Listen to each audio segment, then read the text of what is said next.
सोचो अगर स्वदेश फिल्म रोहित शेट्टी ने बनाई होती तो फिर उसकी क्या कहानी होती। Hi, my name is Harsh Tyagi. I am an indie film maker making my first indie feature film and I have started this YouTube series जहाँ पे मैं आपको पॉपुलर मूवीज़ या पॉपुलर नॉवेल्स को अगर दूसरे डायरेक्टर अडेप्ट करके अपने स्टाइल में बनाने लगे तो उनकी क्या कहानी होगी ये बताने की कोशिश करता हूँ। और आज हम बात कर रहे हैं स्वदेश की, जो कि आई होप कि बहुत ही कम लोगों ने देख रखी होगी। अच्छी फिल्मों को कहाँ देखते हैं हम लोग इंडिया। हालांकि अब इसे कल्ट मूवी का और अंडररेटेड जैम मूवी का टैग मिल चुका है, वो भी इसलिए क्योंकि इसमें SRK था। अगर इसमें कोई दूसरा अननोन सा एक्टर होता तो शायद ये अच्छी फिल्म भी बाकी अच्छी फिल्मों की तरह गुमनाम हो गई होती। बट हैविंग सेड दैट, अगर मुझे SRK ने जो ये 30-35 साल के करियर में काम किया है उसमें अगर उनकी टॉप 5 बेस्ट परफॉर्मेंसेस निकालने लगें तो ऐसा हो नहीं सकता कि स्वदेश उसमें ना आए। काफ़ी अच्छा काम किया है इसमें SRK ने। इसी के बारे में आज हम बात करेंगे। सबसे पहले तो मैं जिन्होंने नहीं देखी है दरखास्त करूँगा कि एक बार टाइम निकाल के स्वदेश देख लेना। अभी मैं जल्दी से पहले इसे 2-3 मिनट में समराइज़ कर देता हूँ, उसके बाद हम जानेंगे रोहित शेट्टी का इस पे वर्जन। तो ओरिजिनल स्वदेश 2004 में रिलीज़ हुई थी। इसे डायरेक्ट किया था आशुतोष गोवारिकर ने। एंड स्वदेश फिल्म एक NRI की कहानी है। एक कैरेक्टर है Mohan Bhargav played by SRK, जो कि नासा में किसी प्रोजेक्ट पे काम कर रहा है एंड GPM प्रोजेक्ट पे काम कर रहा है और उसे होम सिक टाइप कुछ फील हो रहा है कि उसके पेरेंट्स जो हैं वो कार एक्सीडेंट में गुजर चुके हैं।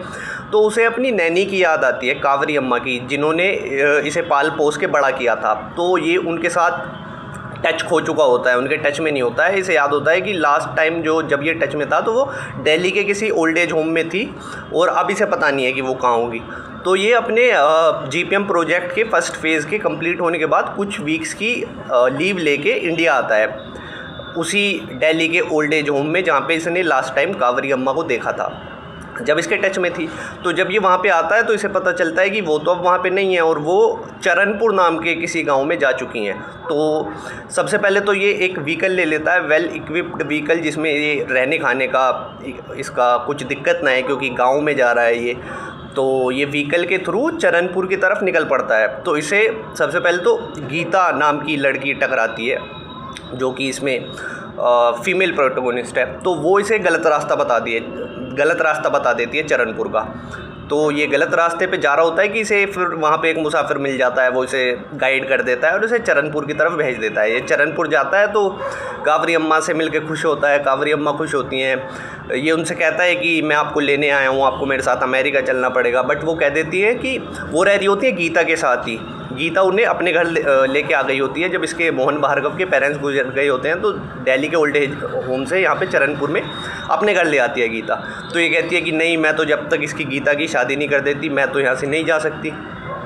तो गीता का जो कैरेक्टर है वो स्कूल टीचर है, वो एक स्कूल चलाती है और गांव के बच्चों को एजुकेशन प्रोवाइड करना चाहती है। ये जो गांव में ऊंच नीच है, गांव में गरीबी है, उसे लगता है ये एजुकेशन के थ्रू मिटाई जा सकती है। तो वो स्कूल चलाती है।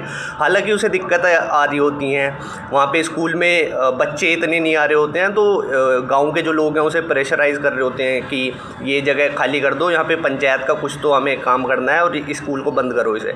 लेकिन फिर SRK जो ये पहले गीता इसके खिलाफ़ होती है, इसे लगता है ये कावरी अम्मा को लेने आया है और ये चाहती नहीं है कि कावरी अम्मा इसे छोड़ के जाए गीता को। तो लेकिन फिर SRK इसकी हेल्प करता है, बच्चे ढूंढ के लाता है कि पहले बच्चे भेजते नहीं है पेरेंट्स की वहाँ पे। उन्हें लगता है कि हमारे जो हम ऊंची जाति के लोग हैं, हमारे बच्चे नीची जाति के बच्चों के साथ बैठ के क्यों पढ़ेंगे, हम स्कूल नहीं भेजेंगे। तो ये भेदभाव मिटाता है, स्कूल में बच्चों को लेके आता है SRK, इसकी हेल्प करता है गीता की। फिर ये देखता है कि गाँव की कंडीशन देखता है, वहाँ पर कैसे इलेक्ट्रिसिटी की प्रॉब्लम है गाँव के अंदर। तो पहले तो ये बच रहा होता है गाँव की लाइफ से। फिर इसे लगता है कि जब गीता के साथ इंटरेक्ट करता है तो गीता कितना कुछ कर रही है गाँव के लिए, देश के लिए। तो इसे इसकी थिंकिंग होती है कि हमारा भारत जो है वो दुनिया का सबसे महान देश नहीं है, लेकिन इसे महान बनाया जा सकता है। ये थिंकिंग होती है मोहन भार्गव की। तो ये जब गांव में इलेक्ट्रिसिटी की प्रॉब्लम देखता है तो ये micro hydro electric power plant के थ्रू वहाँ पे इलेक्ट्रिसिटी जनरेट करने के काम पे लग जाता है। ये अपनी जेब से जो भी इक्विपमेंट चाहिए होते हैं वो फंड करता है जेब से अपने, और वहाँ पे एक नदी जो होती है वहाँ पे टरबाइन लगा के उसके पानी के प्रेशर से micro hydro electric power plant के थ्रू गाँव में इलेक्ट्रिसिटी जनरेट कर देता है गांव वालों की हेल्प के थ्रू। और ये लोग कामयाब हो जाते हैं गांव में बिजली लाने में, सब लोग खुश होते हैं। लेकिन फिर इसके जो कंपनी है वहाँ पे, जहाँ पे नासा में जीपीएम प्रोजेक्ट पे काम कर रहा है, उसका ये लास्ट स्टेज होती है, तो वो लोग इस पे प्रेशर बना रहे होते हैं कि आजा भैया अपना ये काम पूरा कर।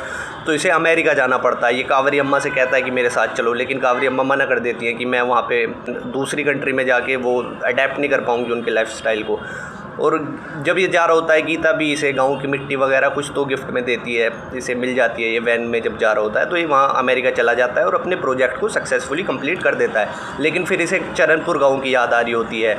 इसे लगता है कि अब ये इसे अच्छा नहीं लगता है जहाँ ये अमेरिका में रह रहा होता है, इसे लगता है कि अपनापन नहीं लग रहा होता है। तो ये वापस से चरणपुर गांव में आ जाता है रिज़ाइन दे के वहाँ पे नासा में, और ये अपने दोस्त से बोलता है कि मैं वहाँ पे इंडिया में ही स्पेस सेंटर में काम करने लगूँगा। वो मेरी नासा में काम कर चुका हूँ, तो मुझे आसानी से वो लोग मतलब काम करने देंगे वहाँ पे स्पेस सेंटर में इसरो के साथ में। एंड ये फिर लास्ट में इसे दिखाते हैं कि ये गांव के लोगों के साथ में कुश्ती लड़ रहा है और गांव की मिट्टी लगी हुई है, फिर ये नदी में बैठ के अपनी मिट्टी साफ़ कर रहा है। तो ये दिखाया गया है कि कैसे ये वहाँ की विदेशी लाइफस्टाइल को छोड़ के अपने इंडिया देश में आ गया है। तो ये सिंपल सी स्टोरी है जो कि आशुतोष ग्वारिकर ने डायरेक्ट की थी 2004 में, ओरिजिनल स्वदेश। अब इस सिंपल सी स्टोरी को अगर रोहित शेट्टी डायरेक्ट करते स्वदेश को, तो इसकी क्या कहानी होती उसके बारे में।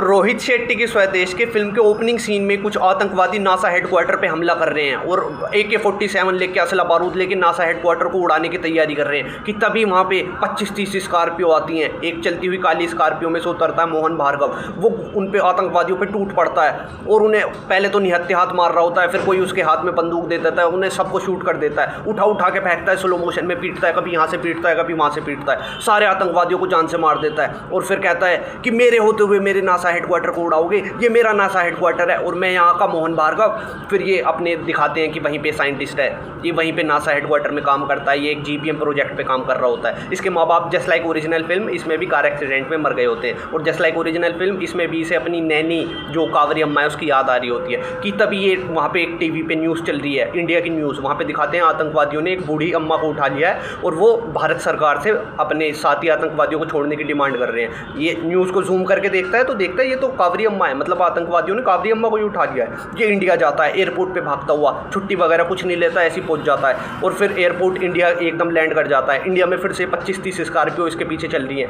ये स्कॉर्पियो लेके वहाँ पहुँच जाता है जहाँ पे आतंकवादी है, उन पर टूट पड़ता है, लेकिन इस बार आतंकवादी इस पर भारी पड़ने लगते हैं। ये ऐसा लगता है कि ये आतंकवादी से मार देंगे, लेकिन तभी वहाँ पे एक और काली स्कॉर्पियो आती है और इस बार चलती स्कॉर्पियो में से सिंघम उतरता है। वो आतंकवादियों पे टूट पड़ता है, उनके रहपट मार के ज़मीन पे घेर के सभी मार देता है उन्हें आतंकवादियों को। फिर कावेरी अम्मा को बचा लेते हैं ये दोनों। फिर ये इसका थैंक यू करता है मोहन भार्गव। तो सिंघम कहता है कि ये तो पुलिस का फ़र्ज़ था और देश को तुम्हारे जैसे नौजवान NRI की ज़रूरत है। फिर ये कावेरी अम्मा को लेके चरणपुर गांव में जाता है जहाँ पे अब कावेरी अम्मा रह रही है। वहाँ पे गीता मिलती है। गीता जो है वो ओरिजिनल फिल्म की तरह एक सीधी सादी गाँव की लड़की, सिंपल लड़की नहीं है जो स्कूल वगैरह चला रही है, वो चुलबुली लड़की है रोहित शेट्टी की फिल्मों की तरह। और वो इससे कहती है, इस पर टूट पड़ती है इसे देख के कि अरे वाह NRI, तुम तो वहाँ पे अमेरिका में लड़कियों के साथ में सेक्स, गंदे गंदे जोक मारती है। रोहित शेट्टी की फिल्म है तो फरहाद सामजी ने डायलॉग लिख के दिए होंगे, तो वो जोक वगैरह मारती है। लाइट हार्टेड सीन चल रहे होते हैं। फिल्म में 2 सपोर्टिंग कैरेक्टर्स भी है जो गंदी गंदी कॉमेडी करते हैं, साइड कैरेक्टर्स इसके साथ मिल जाते हैं, वो मोहन भार्गव की। तो मोहन भार्गव को पता चलता है कि गाँव में इलेक्ट्रिसिटी की प्रॉब्लम है, कि दिन में तो आ जाती है लेकिन 6 बजे के बाद गाँव में यहाँ लाइट नहीं आती है और आसपास के गाँवों में समय आती है, सिर्फ इन्हीं के गांव में ये दिक्कत आती है। इसे पता चलता है कि यहाँ पे जो इसके गांव में और आसपास के गांवों में रविशंकर नाम का बिजनेसमैन है, उसका पावर प्लांट है, उससे बिजली आती है। तो ये रविशंकर के पावर प्लांट पे जाता है, उनसे पूछता है कि तुम लोग हमारे गांव में लाइट क्यों नहीं देते हो। वो लोग बदतमीजी करने लगते हैं इसकी गीता के साथ में। ये बदतमीजी करते हुए देख के मोहन भार्गव को गुस्सा आ जाता है। वो वहाँ पर पावर प्लांट के जो इंजीनियर वगैरह, जो गुंडे हैं असल में इंजीनियर बन के बैठे, उन्हें पीटने लगता है, उन्हें उठा के पीटता है, स्लो मोशन में पीटता है और फिर डायलॉगबाजी करता है कि आली रे आली अता तुम जी बारी आली, और फिर वापस से गांव में आ जाता है। फिर रविशंकर के जो गुंडे जो हैं इससे बदला लेने के लिए गीता को उठा लेते हैं और इस पर कॉल करते हैं कि अगर गीता को बचाना है तो हमारी इस खंडर टाइप की लोकेशन पे आ जा। ये वहाँ पे जाता है। वो इससे कहते हैं गीता की सर पे गन लगा रखी है कि अपनी नाक नीचे रगड़।